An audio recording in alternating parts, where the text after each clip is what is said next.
예수님에게 3대 사역이 있습니다. 첫 번째가 치유 사역입니다. 모든 사람이 치료의 대상입니다.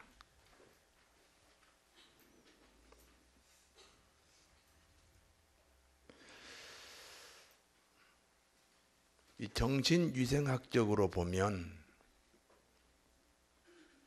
그러니까 의사가 정신병자다 하고 말하는 수치가 100이라면 우리 모두는 100은 아니지만 99, 98, 97, 70, 60, 50, 40 그 정신병적 수치를 가지고 있다.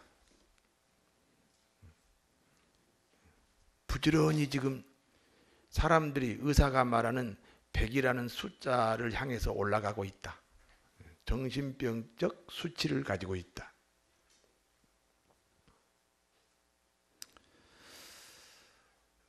원치 않는 습관이 있어요. 뭐 알코올 중독이나 마약 중독이나 뭐 컴퓨터 중독이나 오락 중독이나 이런 중독도 왜 본인은 고치고 싶지만 안 되느냐? 먼저 치유가 이루어져야 돼요. 정신적인 치유, 육체적인 치유, 치유가 이루어져야 그 습관을 고칠 수가 있어요. 왜 가난이 내 평생 나를 따라다니느냐?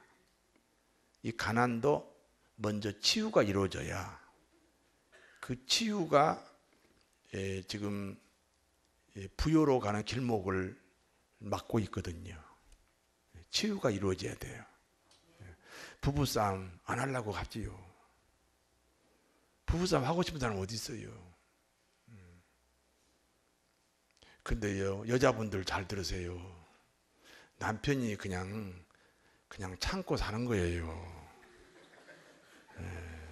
저한테 와서 다 흉봐요. 저한테 와서 얼마나 흉본지 1시간 동안 흉보더라고요. 남자분들도 좀 깨달으세요. 그 부인들이 참고 사는 거예요. 다 자기들끼리 만나면 흉봐요. 근데 이 부부간에도 왜 이렇게 소원은 가정 천국이 이루어지고 싶은데 안 되느냐? 뭔가 이 받은 상처가 있어가지고 이 상처가 이게 치료가 안 되니까요. 아주 오늘은 진짜 싸우지 말아야지. 그래가지고 장미꽃을요 한 다발을 가지고 간 날 그날 제일 많이 싸웠다는 거 아니에요. 우리 절대 싸우지 말자. 그래가지고 예식하러 가면서 싸우고 오면서 싸우고 그래가지고 30년 동안 아직 예식을 안 해봤다는 거 아니에요. 치유가 필요합니다. 치료의 대상이 아닌 사람이 단 한 명도 없습니다. 여기서 설교하는 저도 치유가 필요한 사람입니다.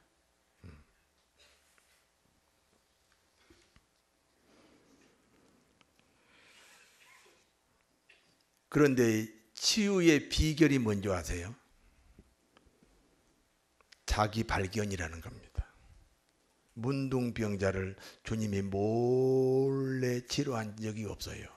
모든 사람 앞에 드러내놓고 본인이 문둥병자라고 시인할 때 주님께서 문둥병을 치유하시고, 중풍병자 치유할 때 본인이 중풍병자라고 인정할 때, 그 문제가 바로 내 문제라고 인정할 때 주님께서 그 문제를 해결해 주셨습니다. 소경 눈뜨기 하는 것도요, 많은 사람 앞에 한가운데 세워놓고 그래 내가 소경입니다. 사람들이 보기에도 소경이요. 그럴 때 주님이 고쳐주셨어요. 안진뱅이 치료할 때 내가 안진뱅이다. 내가 안진뱅이다. 라고 자기를 발견할 때, 나는 의인을 부르러 온 게 아니라 죄인을 부르러 왔다. 내가 안진뱅입니다. 라고 시인할 때, 자기를 발견할 때 주님께서 그 문제를 해결하신 줄로 믿습니다.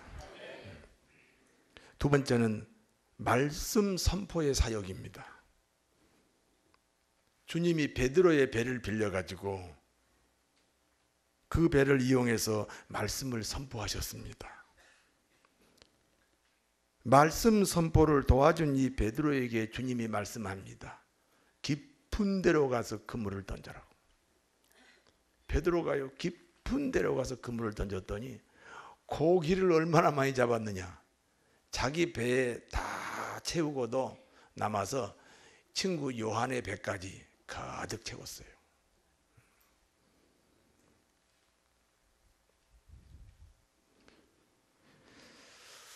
세 번째는 가르치는 사역입니다. 기독교인에게 가장 중요한 것은 배우는 거예요.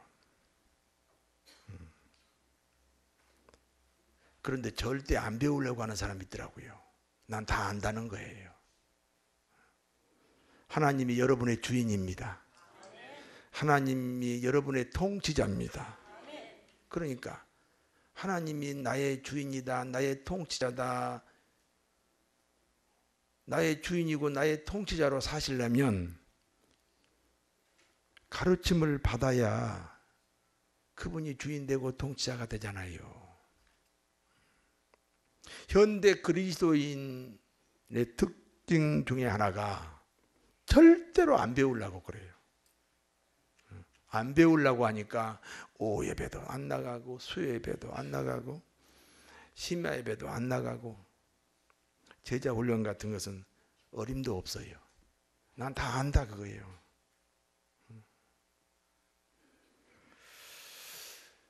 여러분 박근혜 대통령 잘 아시지요? 그게 안 거예요?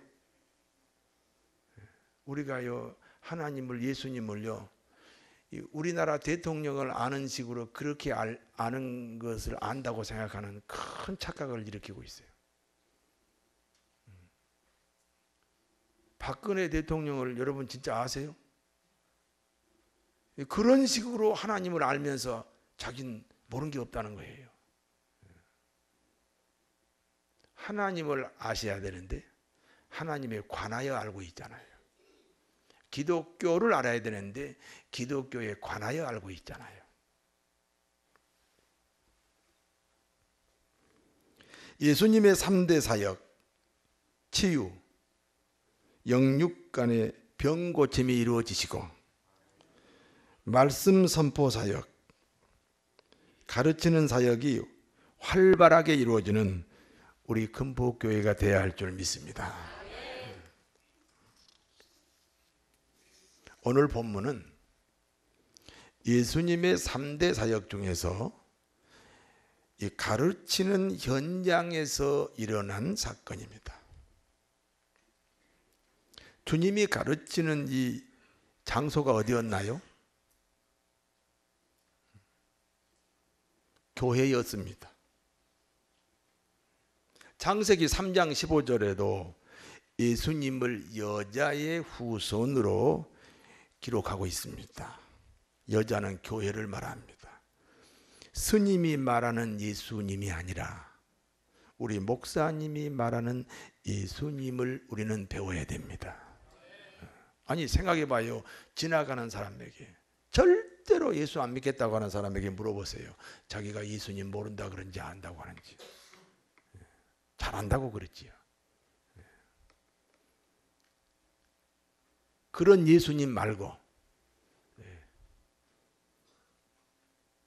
우리 금복교회 담임 목사님에게 가르침을 받는 예수,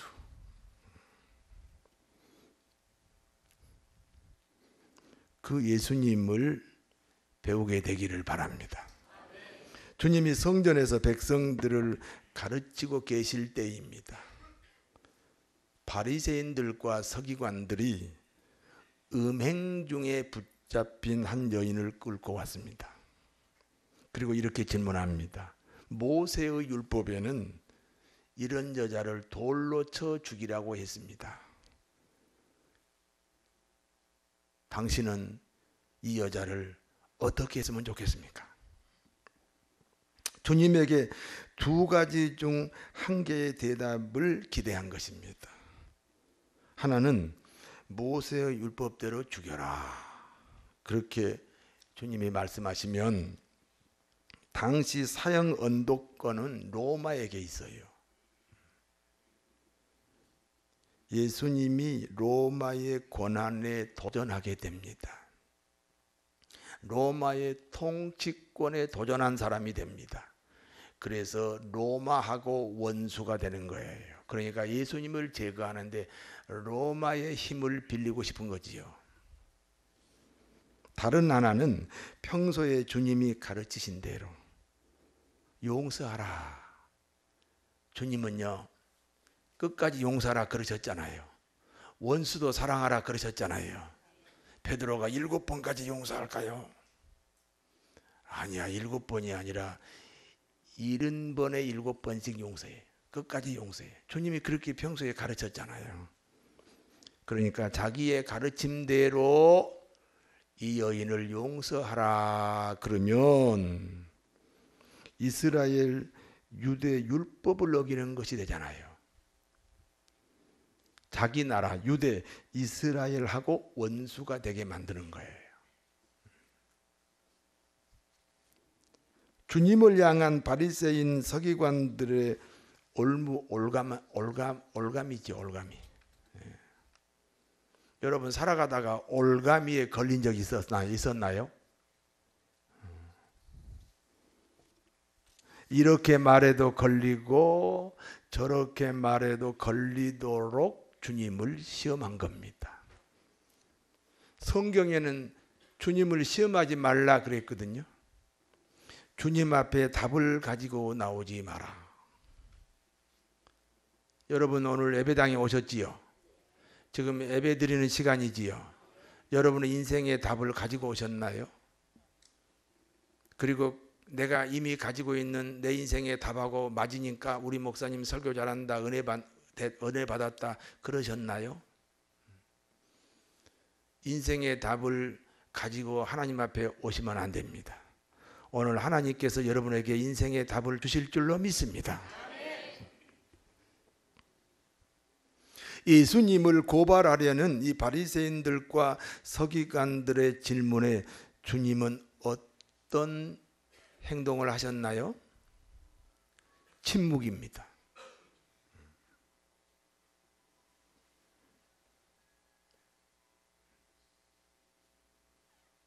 그리고 땅에 글씨를 쓰셨습니다. 땅에 쓴 글씨의 내용이 무엇일까요? 사람들은 그 글씨의 내용이 무엇일까라고 함부로 그 글씨의 내용이 무엇이라고 함부로 해석하고 판단하는 사람이 참 많아요. 그러나 분명히 성경에는 그 글씨의 내용이 나와 있지 않아요. 우리는 모르는 거예요. 글씨의 내용은 우리가 알 수 없어요. 문제는 지금 바리새인들과 서기관들이 똘똘 뭉쳐가지고 지금 예수님께 왔잖아요. 그리고 죽여라 그러면 거기 올무에 걸리게 하고 용서하라 그러면 또 거기 올무에 걸리도록 지금 주님을 시험하고 있잖아요. 그런데 땅에 글씨를 쓰시고 계시단 말이에요. 그 글씨의 내용을 가지고 이 그룹들이 지금 의견이 서로 분분한 거예요. 이런 뜻이야, 아니야, 이런 뜻이야, 이런 뜻이야, 아니야, 이런 뜻이야 하면서 그 그룹이 지금 분열되기 시작합니다.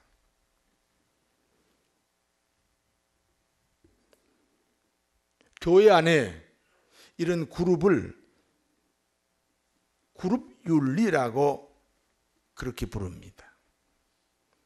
교회 안에 이런 그룹윤리를 절대로 허용하면 안 됩니다. 예를 들어서 지역 모임, 전라도 그룹, 경상도 그룹, 충청도 그룹, 이런 그룹 모임이 교회 안에 있으면 안 됩니다. 또 무슨 동갑내기 그룹, 호랑이띠 모여라, 소띠 모여라, 뱀띠 모여라. 뱀띠 있죠? 없나요? 예, 이런 모임, 토끼띠 모임, 이런 모임을 가지면 안 됩니다. 셀 모임이나 기관 모임, 남성교회 전도의 모임도 이런 그룹 윤리가 되면 안 됩니다.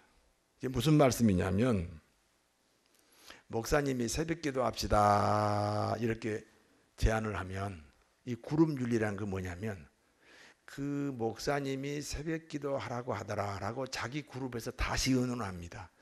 다시 의논해 가지고 할 건지 말 건지 결정하는 그런 그룹 윤리를 말합니다. 그러니까 목사님이 새벽기도 합시다 그러니까 자기 그룹이 다시 의논해 가지고, 그럼 우리 내일부터 새벽기도 한다. 그것은 순종이 아니잖아요.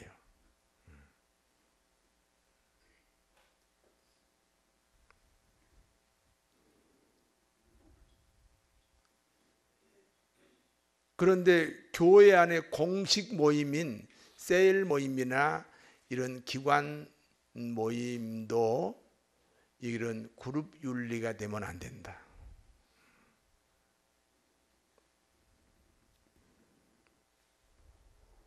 옛날에요, 저 도봉구에 배단위 교회라고 있어요.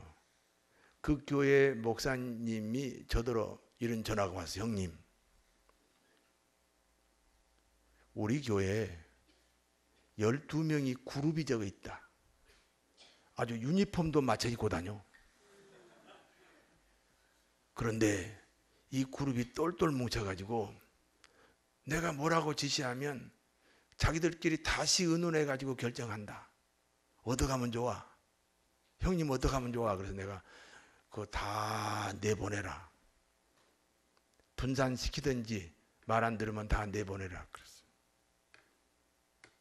그러니까 그 목사님이, 권 목사님이 내 말 듣고 다 분산을 시키고 해산시키는데 말 안 들으니까 다 나갔어요.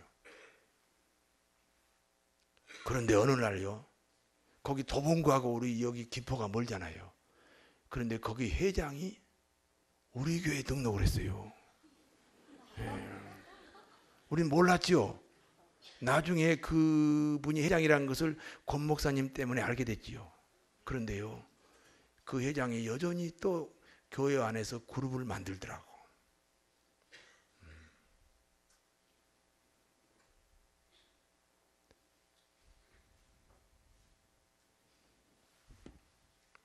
여러분, 교인들끼리 서로 사랑하셔야 돼요. 믿습니까? 서로 사랑해야 돼요. 상대방을 누구처럼?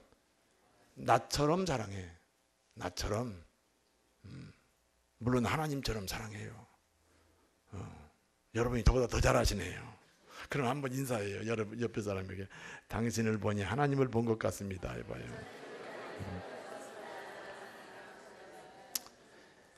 그러나 그 그룹이 하나의 윤리를 만들어서 목사님의 교훈을 거절할 수 있다.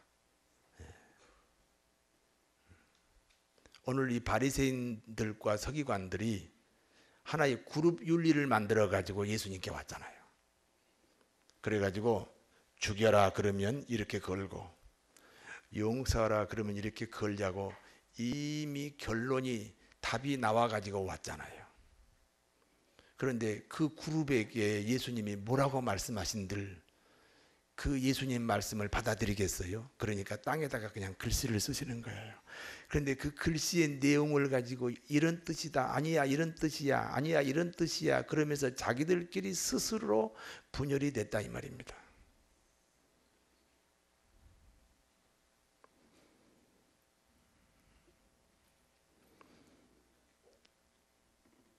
땅에 쓰신 글씨로 인하여 그룹 윤리가 무너지니까, 다시 말해서 각 개인이 주님 앞에 1대1로 서게 됐다 이 말이에요. 여러분, 부부도 그룹 윤리가 되면 안 돼요. 남편이 시험 들면 아내도 시험 들고, 아내가 교회 안 나가면 남편도 교회 안 나가고, 이 부부도 그룹 윤리가 될 수 있어요. 가족이 그룹 윤리가 될 수 있어요. 하나님 앞에는 언제나 1대1입니다.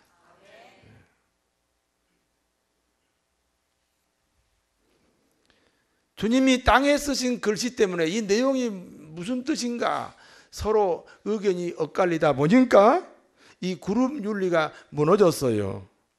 각 개인이 주님 앞에 1대1로 서게 되었습니다. 그때 주님이 말씀하십니다. 누구든지 죄 없는 자가 이 여인을 쳐라. 가늠하다 연장에서 붙잡힌 여인은 그 죄가 사람들 앞에 드러나 있지요.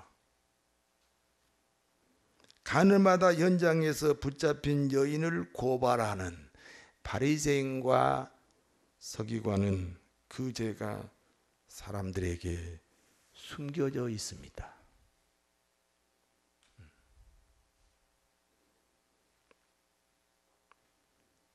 주님의 말씀이 저들의 양심을 찔렀습니다.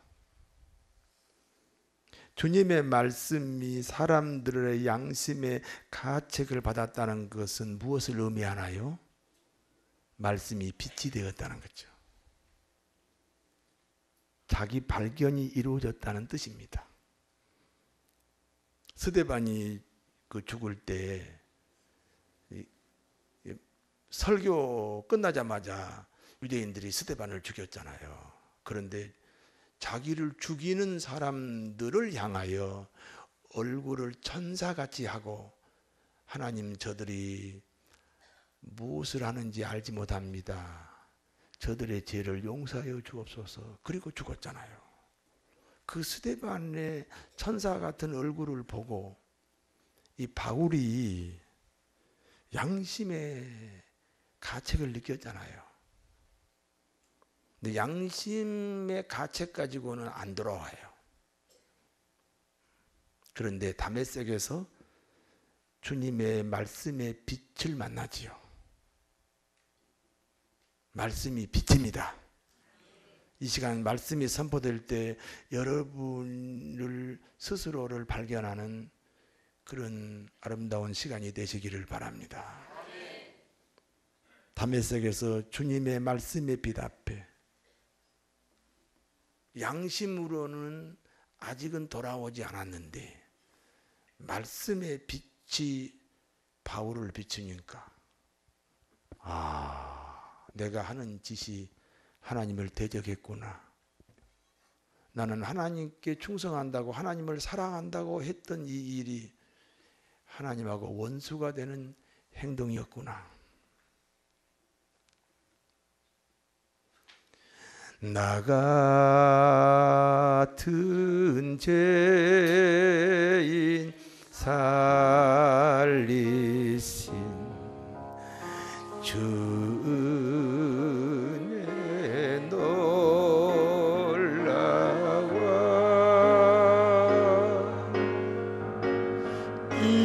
잃었던 생명 찾았고 광명을 얻었네. 우리가 불렀던 이 찬송가를 만든 분이 원래 노예 장사꾼이었어요.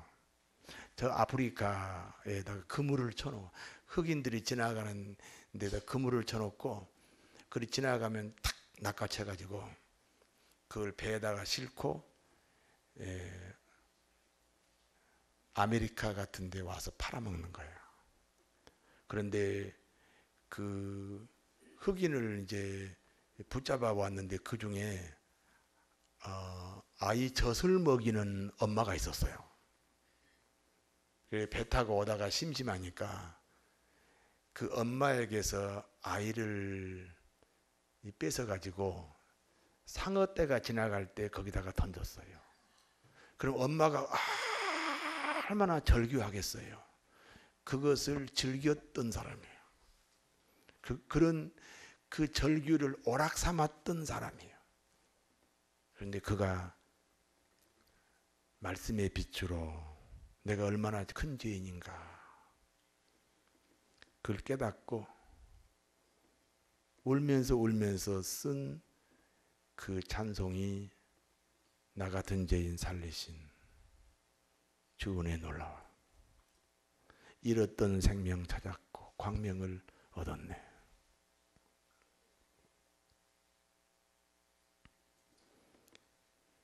고발하려는 사람들은 모두 떠나가고 오직 이 가늠하다 현장에서 들킨 이 여인만이 주님 앞에 서 있습니다. 여자야, 너를 정죄하던 자가 어디 갔느냐? 모르겠어요. 다 사라졌네요. 그래, 나도 너를 정죄하지 않는다. 주님이 이 여인을 정죄하지 못합니다. 그러면 정죄가 남아있는 사람들은 누구입니까? 자신의 죄를 숨기기 위해서 슬금슬금 떠나버린 사람들.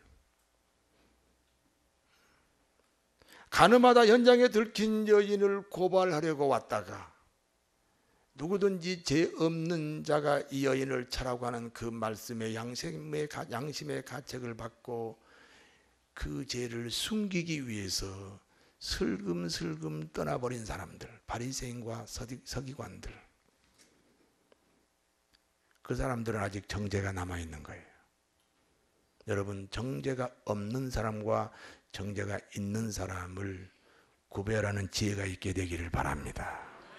그렇잖아. 예수님은 의인을 부르러 온 것이 아니라 죄인을 부르러 왔으니까 죄인이다 고백하면 바로 구원이 이루어지잖아요.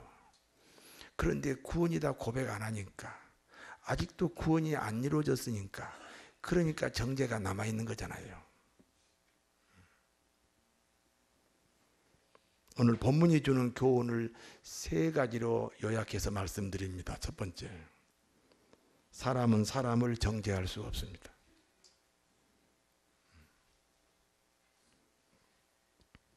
주님이 그 죄의 대속물이 되었기 때문입니다. 우리 인간의 모든 어떤 사람이건 어떤 죄를 짓건 예수 그리스도께서 그 죄의 대가로 십자가에 죽으셨습니다. 믿으시면 아멘 하세요. 우리가 누구를 정죄하면 주님의 주님의 희생을 무효화시키는 일이잖아요. 주님이 십자가에 지시고 자기 목숨을 바쳐서 그 한 사람 한 사람을 구원시켰는데 우리가 그 죄에 대하여 정죄하고 판단하면 예수님의 죽음이 무효가 되잖아요. 그러니까 사람을 정죄하는 것이 사람에게만 죄 짓는 게 아니고 하나님에게 죄 짓는 것이 된단 말이에요.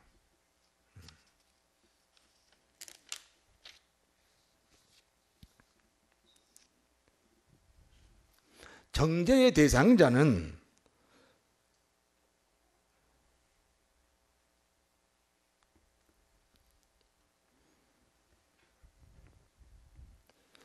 죄가 사람 앞에 이 드러난 것을 싫어하는 사람들이잖아요.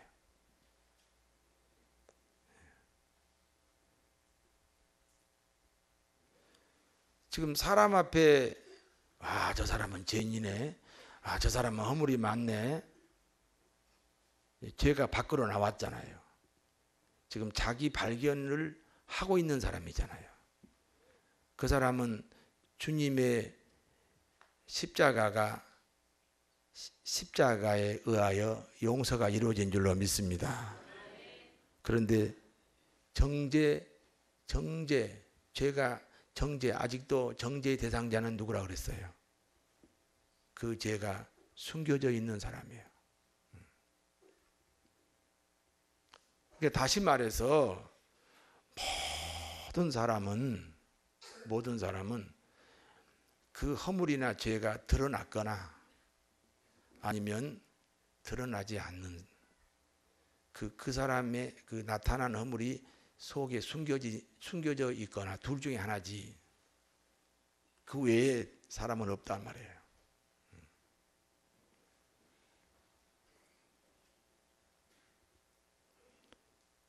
정죄하는 사람은 그 바리새인과 그 서기관들 정죄하는 사람은 그 여인과 같은 죄는 아니지만 그러나 또 다른 죄가 사람들 앞에 그냥 숨겨져만 있지 없는 건 아니다 이 말이에요. 믿습니까? 야곱아 너를 창조하신 하나님이 이제 말씀하시느니라. 이스라엘아 너를 조성하신 자가 이제 말씀하시느니라. 너는 물속에 있어도 물에 적시지 않고 너는 불 속에 있어도 불에 타지 않는다. 내가 너를 지킨다. 내가 너의 울타리가 되리라. 너의 반석이 되리라. 암탉이 병아리를 품듯이 너를 품으리라. 파수꾼이 졸지 아니한 같이 너를 지키고 보호하리라. 내가 너를 사랑한다. 어떻게 사랑했어요? 죽기까지. 십자가에 매달라 마지막 한 방울의 물과 피를 다 쏟을 만큼 그렇게 우리를 사랑하셨습니다.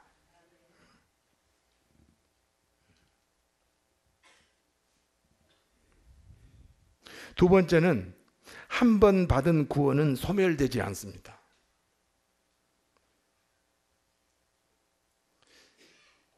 구원의 확신이 있는 사람들이 고민한 게 그거예요. 아, 내가 또 죄를 지으면 어떻게 되지요? 받은 구원이 다 소멸되는 거지요. 그렇지 않습니다.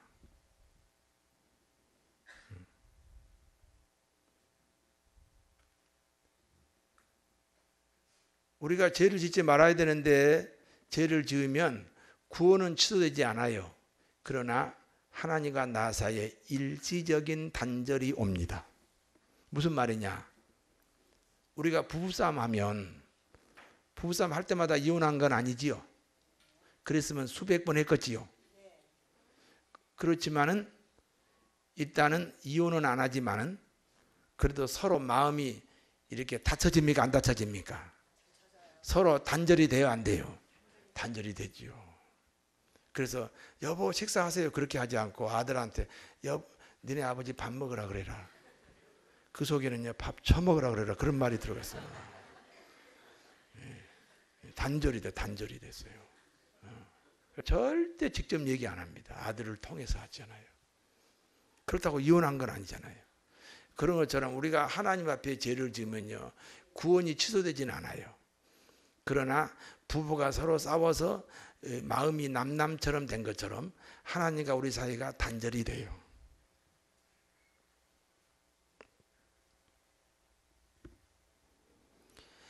사랑은 단절이 가장 큰 아픔이에요.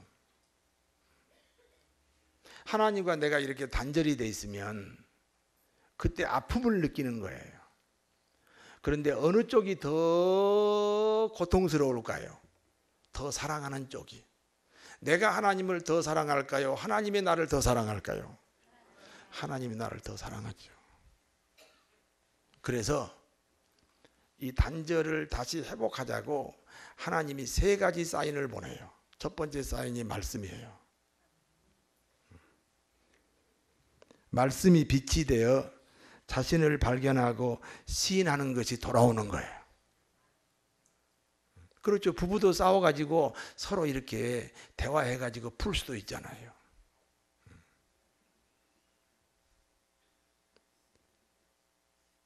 우리 아들이 초등학생인데 학교 간 줄 알았더니 일주일 동안 오락실에서 놀다 왔어요. 일주일 동안 오락실에서 놀다 왔어요. 엄마가 그것을 일주일 후에 알았어요. 엄마가 화가 나요, 안 나요? 화가 나요. 그래서 이제 불러놓고 이야기를 교훈을 하는 거예요. 너 그러면 안 돼. 그러니까 얘가 눈물을 뚝뚝 흘리면서 어머니 잘못했어요. 그러면 그걸로 끝내지요? 그렇잖아요. 그걸로 끝내잖아요. 그게 심판이에요. 오늘 말씀으로 돌아오는 것이 여러분 이 단절이 다시 연합이 되는 귀한 방법인 줄로 믿습니다.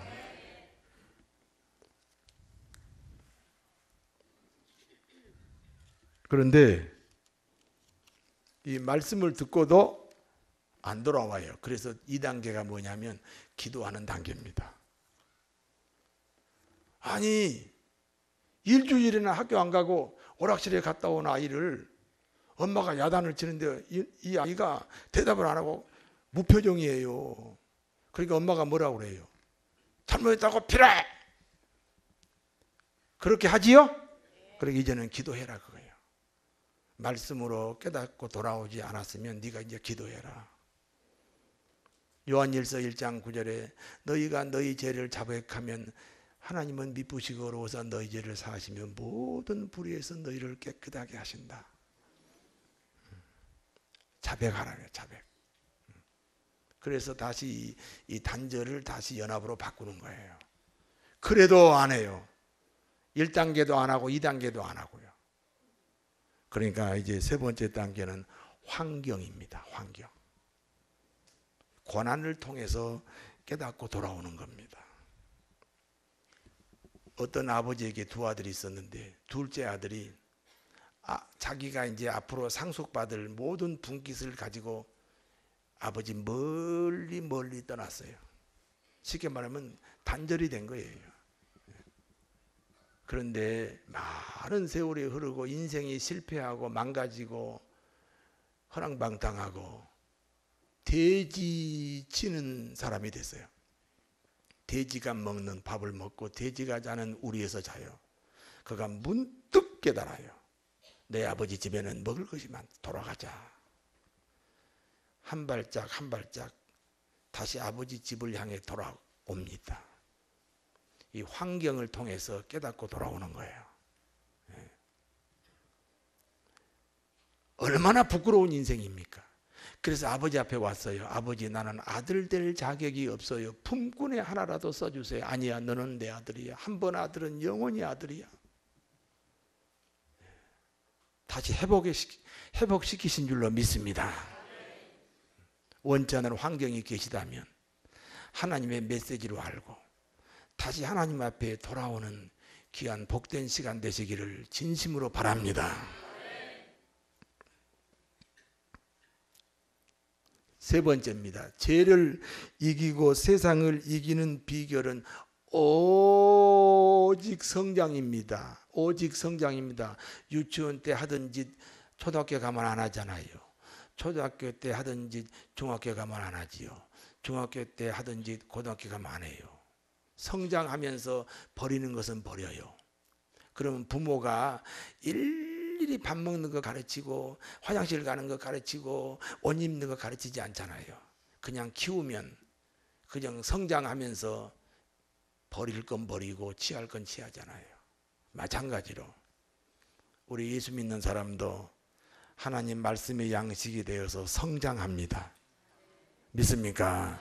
어떤 자식이요, 낳았는데요, 지금 나이가 30살인데 5살 때 키로 그냥 있는 거예요. 5살 때 마음으로 그냥 있는 거예요. 나이가 30살인데. 그럼 부모가 아파요, 안 아파요? 가슴이 아프지요. 하나님도요, 그런 사람을 보면 가슴이 아프실 거예요. 그래서 오직 하면 나중된 자가 먼저 된다. 아니, 먼저 왔으면 먼저 가셔야지. 성장이 안 되니까.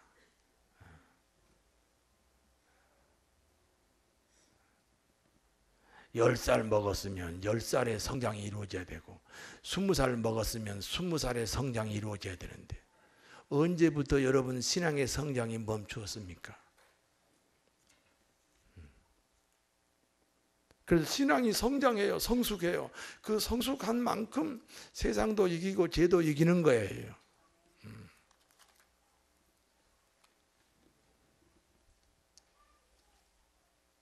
성장의 비결은 오직 말씀입니다. 우리 육신이 음식을 먹고 힘을 얻고 성장하듯이 우리 신앙의 양식은 하나님의 말씀인 줄로 믿습니다. 사람이 사람을 정죄할 수 없고요.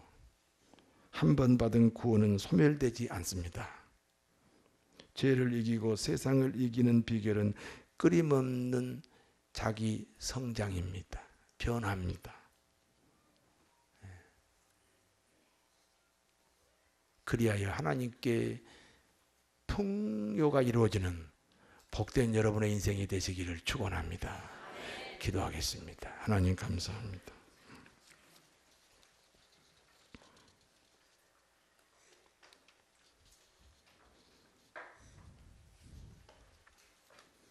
아버지 감사합니다. 사람은 사람을 정죄하지 못합니다. 한 번 받은 구원은 소멸되지 않습니다. 그래서 말씀으로 회복하고 기도로 회복하고 환경을 통해서 회복하는 역사가 있게 되기를 원합니다. 우리는 성장해야 됩니다. 죄를 이기는 것이 쉽습니다. 어리니까, 신앙이 어리니까 어렵지. 신앙이 성숙하면 너무 쉽습니다. 세상을 이기는 것도 마찬가지입니다. 날마다 변화를, 날마다 성장을 통해서 이기고 또 이기는 저희들로 복을 주시옵소서. 예수 그리스도 이름으로 기도하옵나이다.